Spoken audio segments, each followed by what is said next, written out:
আল্লাহর রহমত ছাড়া কিচ্ছু হয় না। চোখে দেখা আল্লাহর রহমত, নিঃশ্বাস নেওয়া আল্লাহর রহমত, নিঃশ্বাস ফেলা আল্লাহর রহমত, মিষ্টি কিংবা তিতা কিংবা ঝালের যে টেস্ট আল্লাহর রহমত। সুবহানাল্লাহ বলতে থাকি না। খাবার যাওয়া আল্লাহর রহমত, কণ্ঠনালীতে যাওয়া আল্লাহর রহমত। কণ্ঠনালী, খাদ্যনালী আর নিঃশ্বাস নালী এক জায়গায় হওয়ার পরও খাদ্য নিঃশ্বাস নালীতে না যাওয়া আল্লাহর রহমত। সেজন্য অনেক সময় দেখবেন খাবার খেতে গেলে যদি ভিতর থেকে একটা খাঁচি আসে, মুখের খাবার অনেক সময় নাক দিয়ে বের হয়ে যায়। দুটোটাই কি জায়গা? আর একটু জোরে বলি, একটু কথা মনে রাখবেন। কণ্ঠনালীর এই যে কণ্ঠনালী, এটা দিয়ে খাবারও যায়, নিঃশ্বাসও আসে। এবার বলেন, খাবার খাই কি দিয়ে? দাঁতে লাগে কি লাগে না? সেই দাঁত ব্রাশ করতে হয় কয়বার? আরো জোরে কয়বার? ব্রাশ করেন আর মাজন করেন আর মেসওয়াক করেন, 2-3 বার করেন, কিন্তু আজীবন যেই কণ্ঠনালী দিয়ে খাবার গিয়েছে, সুবহানাল্লাহ, আমি শুনতে পাই না। আরো ফুল বলি আমি, বলেন সুবহানাল্লাহ। প্লেটের মধ্যে গরু গোশত দিয়ে ভাত খাইলে চর্বি জমে যায়, হাতে চর্বি, আঙ্গুলে চর্বি, প্লেটে চর্বি, বিম সাবান দিয়ে তুইলেও যায় না। সেই চর্বিওয়ালা গোশত 1000 বার কণ্ঠনালী দিয়ে খেয়েছেন।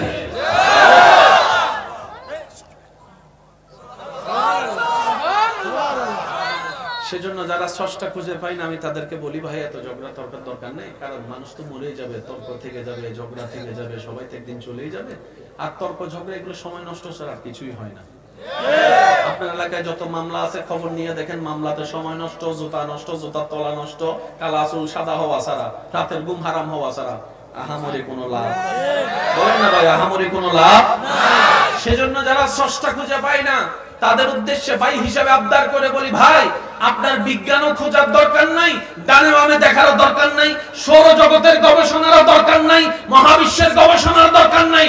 আয়নার সামনে দাঁড়িয়ে নিজেকে নিজে দেখতে থাকো আর ভাবতে থাকো, গবেষণা করো নিজেকে নিয়ে। তোমার মনই বলতে বাধ্য হবে একজন মালিক আছে, আছে, আছে।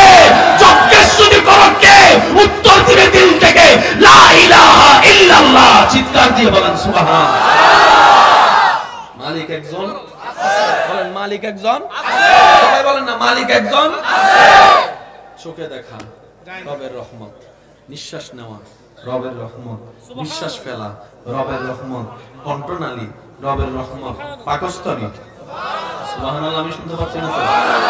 খাবার হজম হওয়া রবের রহমত, সেই খাবারটা রক্তে পাটে যাওয়া রবের রহমত, সেই খাবার থেকে ক্যালসিয়াম হওয়া রবের রহমত, সেই খাবার থেকে শক্তি সঞ্চারণ হওয়া রবের রহমত, সেই খাবার থেকে আপনার বাথরুম হওয়া রবের রহমত, সেই খাবার থেকে আপনার শরীরে প্রোটিন তৈরি হওয়া রবের রহমত, শরীরের প্রত্যেকটা রগ রবের রহমত। সুবহানাল্লাহ, আমি শুনতে পাই না?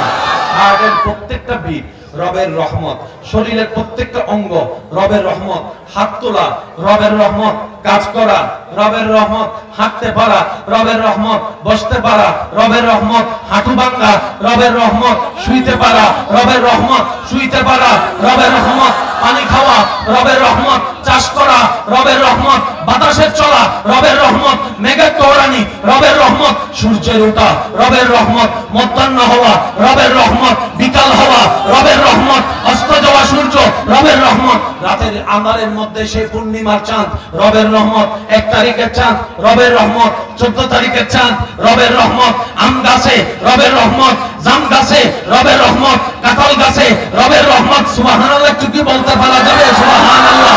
জ্ঞান আছা রবের রহমত, ভালো চিনা রবের রহমত, খারাপ বুঝা রবের রহমত, কালো দেখা রবের রহমত, নীল দেখা রবের রহমত, আসমানে জানে রবের রহমত, দ্বিতীয় আসমানে রবের রহমত, চতুর্থ আসমানে রবের রহমত, সপ্তম আসমানে রবের রহমত, সিদরাতুল মুনতাহায় রবের রহমত, জিবরাইল বলে রবের রহমত, মিকাইলের মুখে রবের রহমত, ইসরাফিলের জবানে রবের রহমত, আজরাইলের জবানে রবের রহমত, রিদওয়ানের জবানে রবের রহমত, মালিকের জবানে রবের রহমত, আরশের জবানে রবের রহমত, জান্নাতের পাতায় পাতায় রবের রহমত, জান্নাতের গেটে গেটে রবের রহমত, জান্নাতের ঘরে ঘরে রবের রহমত। সমস্ত সৃষ্টি বলে, মওলা তোমার রহমত ছাড়া একটা সেকেন্ড তো চলা যায় না। এবার সব সৃষ্টি বলে, মওলা তোমার রহমতটা চাই, তোমার রহমতের ধরন কেমন একটু দেখতে চাই, তোমার রহমতের আকার কেমন দেখতে চাই। রব বলে আমার রহমত যদি দেখতে মন চাই, মদিনাওয়ালা মুস্তাফার চেহারার দিকে তাকা। ওমা আরসালনাকা ইল্লা রাহমাতাল লিল আলামিন। আমি আল্লাহর সমস্ত রহমতের ভান্ডার আমার নবী মুস্তাফাকে বানিয়ে দিয়েছি।